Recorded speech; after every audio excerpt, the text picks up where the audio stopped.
नमस्कार मंडळी. रविवारची सकाळ, त्यात ऑक्टोबर महिन्यातील आज शेवटचा रविवार. आजपासून डे लाईट सेव्हिंग एंड झालेला आहे. आजपासून आम्ही पुन्हा भारतीय घड्याळाच्या 4.5 तास मागे असणार. सकाळी लवकर आटपून आम्ही एडं या शहरामध्ये जायला निघालो आहोत, कारण तिथे आमच्या पाहुण्यांनी घर घेतलेलं आहे आणि त्या घराची आज पूजा आहे. पूजेनिमित्त आम्हाला आज इन्व्हिटेशन आहे आणि आम्ही तिकडे चाललेलो आहोत. येईपर्यंत पूजा झाली होती.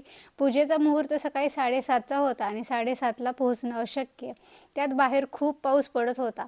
आम्ही आल्यानंतर सगळ्यांनी मस्त नमस्कार केला आणि प्रसादात जो शिरा मिळतो तोच आम्ही सगळ्यांनी चाखला. कारण की जो आपल्याला हा प्रसाद मिळतो तसा आपण वर्षभर कधीही बनवायला घेतला तर कधीच ती सेम चव प्रसादाची जी असते ती आपली घरात आपण जेव्हा बनवतो शिरा ती सेम बनत नाही. आल्यानंतर मग काय मुलींचं खेळणं सुरू झालं, वेगवेगळे पदार्थ चाखणं सुरू झालं आणि आपली भारतीय पूजा असते किंवा भारतीय कुठल्याही घरी जातो तेव्हा मस्त आपल्याला वेगवेगळे भारतीय पदार्थ चाखायला मिळतात.